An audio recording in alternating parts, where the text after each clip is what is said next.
40,000 Coloradans. It's about the population of Littleton or Windsor, Brighton or North Glen, and it's how many Coloradans work for the federal government. A judge's decision this evening has a significant impact for them because it clears the way for Elon Musk and the Trump administration to downsize the federal workforce through mass resignations. Our Mark Salinger is here with that. Mark, you've been talking with federal employees in Colorado since they first got that Musk team's ultimatum by email to be loyal to the Trump administration or resign. Yeah, Kyle, the federal government employs more people in Colorado than any other private employer. About 40,000 people here work for different federal agencies. For weeks now, many of them have been getting emails with an offer to resign. They call it deferred resignation. In exchange, they'll be paid out for several more months. But there was a lot of confusion surrounding this. Today, a judge ruled that program could move forward. We could see the largest local impact of a downsized federal workforce in Lakewood. The federal center there describes itself as the largest concentration of federal agencies outside of Washington, D.C. We don't know yet how many of the 6,000 employees who work there are eligible for the so-called buyouts, or if the government would sell off real estate if there are less people who are there. We do know the mayor of Lakewood describes the 620-acre campus as being critically important to the economy. So Colorado's 40,000 federal employees outnumber the state's other largest employers, which are Denver International Airport and the University of Colorado system. If enough people don't take the resignation offers all across the country, the government could lay people off, Kyle. Mark Salinger reporting. Thank you, Mark. Denver's leaders are going to ask voters to approve a new multi-million-dollar bond package to pay for projects across the city. So they started to build a wish list based on public feedback. Denver Mayor Mike Johnston and City Council will hold community meetings in the coming months, gathering feedback about the projects people want funded. Then they'll total up a full bill and put that on the ballot in November as a bond package. Those bonds would be repaid through property taxes. The city says the new bonds will not increase total taxes because they will replace other bond payments as those debts are paid off. Denver's voters approved a 10-year, $937 million bond program in 2017, which has funded improvements to public spaces, new equipment for police and fire stations, new stage roof out at Red Rocks. The city leaders say their goal is to include projects that will benefit every neighborhood. You would be really sad to see the type of investment, lack of investment, in neighborhoods that have historically been redlined and historically disadvantaged on the west side of Denver. And so we need to make sure that through this process, we have equity at the forefront of our minds. You can offer feedback on potential projects right now through a survey on the city's website. We have a link in this story on 9news.com. President Donald Trump has picked an oil and gas industry executive from Denver, an industry advocate, rather, from Denver, who's going to manage millions of acres of federal land as the next head of the Bureau of Land Management. She'd have oversight of a large chunk of mineral reserves in Colorado as well. Kathleen Scamma leads the Western Energy Alliance, which pushes for more oil and gas drilling on public lands. Last year, the group sued to challenge BLM leasing rules that changed requirements for companies drilling on federal land. BLM manages 8.3 million acres of public lands and 27 million acres of federal mineral rights in Colorado. On social media, Scamma echoed the Trump administration's drill baby drill philosophy, saying that the U.S. needs to, quote-unquote, unleash American energy. She's one of several Trump picks who are authors of Project 2025, the right-wing political blueprint that Trump tried to distance himself from during the campaign but has embraced while in office. Environmental and conservation groups have come out against Scamma's selection already. They say that the pick is a disaster for public lands, and they promise to fight attacks on public lands and wildlife. So ever since President Trump signed an executive order declaring that the feds will only recognize two genders, a lot of the questions have focused on the transgender community. Our Jaleesa Irizarry looks at the impact on a larger minority group here in Colorado. Get all that, or name tags hang in the home of Dana Zim, the places I've spoken at, like badges of honor, because the Navy vet has lived many lives. I think so. The last decade may have been the most challenging one.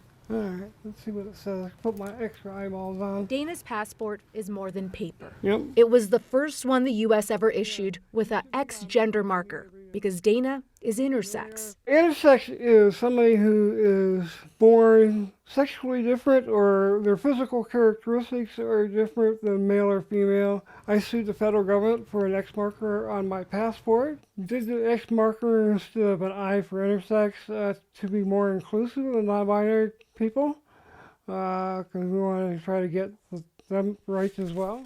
those rights are somewhat revoked because of an executive order President Trump signed on his first day in office, acknowledging only two genders. The U.S. State Department says they will no longer issue passports with an X on them, an option that fit many transgender, non-binary, and intersex folks. According to published research and polls, those groups of people make up about 2.6% of the total U.S. population. Despite that small number, in 3 of the 4 weeks Trump has been in office, he has signed executive orders targeting some of them. That's not going to hold water in court. Carl Charles is a senior attorney with Lambda Legal. He says people that already have an X passport can use them until they expire. News the State Department confirmed this week. I'm in a state of anxiety. Dana's passport won't be up for a while, but they hope they and so many others will be able to renew their badge of honor. We'll see. Just last Friday, the ACLU filed a lawsuit against the State Department's passport policy. The suit claims the policy discriminates against the plaintiffs based on sex and violates their constitutional rights to privacy, free speech, and travel. I got to imagine that there are some people that are not necessarily looking to flag the Trump administration on the fact that they might be impacted by this. They just want to lie low right now. Exactly, and that's actually what Lambda Legal is encouraging people to do. They understand that people do want an X passport, and they are going to want to apply for one because maybe one day it'll be lifted again, right? But they say don't do that. Pause for now. You don't want to give the federal government that information just yet. All right, Julissa Irizarry, thank you very much. The coldest air of this recent Arctic outbreak is settling in tonight. We go under a cold weather advisory at 8 o'clock. Temperatures today, that was our high temperature, 10 degrees. Well, you don't have far to go with a temperature of 10 degrees, but as skies continue to clear and we start to scour out that low cloud cover and even some of that fog, temperatures are going to go below 0. We're already 5 at DIA, 7 in Greeley, 5 in Fort Collins. Wind chill values already below 0, minus 17 in Lyman, minus 12 in Ray, 6 below in Fort Collins, 4 below in Denver. These wind chill numbers could go to 20 and 25 below. So cold weather advisory out through 8 a.m. tomorrow. Again, please remember pets and yourself. Frostbite can settle in less 30 minutes time in conditions like this. But we're going to get a warmer day tomorrow and Friday ahead of the next storm, which is going to bring heavy snow for the mountains just in time for you weekend skiers. Temperatures tomorrow will bounce above freezing. You're going to wake up to sunshine, but a bitter cold start. We start at -4. We climb to 38. How about Valentine's Day? 51 degrees. But there may be a rain or snow shower Friday night into Saturday. A string of mild days ahead of another storm and chance for snow Monday night into Tuesday. But the focus will be on that mountain storm. 1 to 3 feet of snow. That will impact your travel starting tomorrow afternoon and continuing through Sunday. I need to make a correction tonight. I also apologize to you for our error. A key issue in the immigration debate is who should be deported. President Trump has said that violent criminals will be targeted first, then everyone else here without authorization.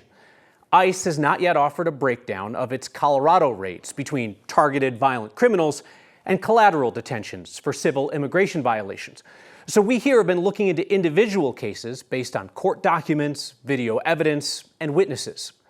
Last night, one of our reports here examined the case of Victor Manuel Montañez Jaquez, who appeared to have been picked up in Aurora when ICE agents came to target a different man.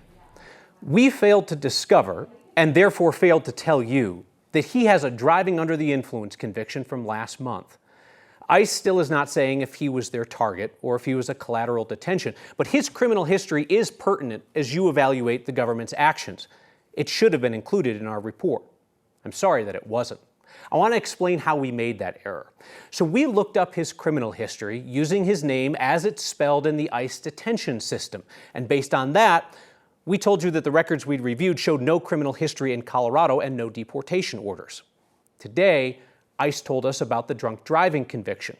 Court records indicate that the state court system spells his name differently than the federal immigration system. That's why we didn't see that case in our searches. We had reached out to ICE yesterday morning and received a response yesterday afternoon that getting information may take some time. That's a standard response from ICE. If we receive answers to our questions from ICE, they often come days later. But yesterday's response from ICE should have been included in our reporting. I apologize that it was not. As we seek to hold government agencies accountable to you, the public, we should also be accountable to you, which includes detailing our reporting process and explaining errors when they happen. I apologize for the errors in yesterday's report. We'll be right back. It costs about $25,000 to train a service dog to help a Coloradan lead a safer, more independent life.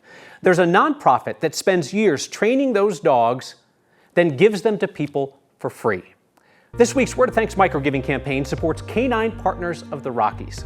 That nonprofit, based in Aurora, spends 2 years training each dog they place.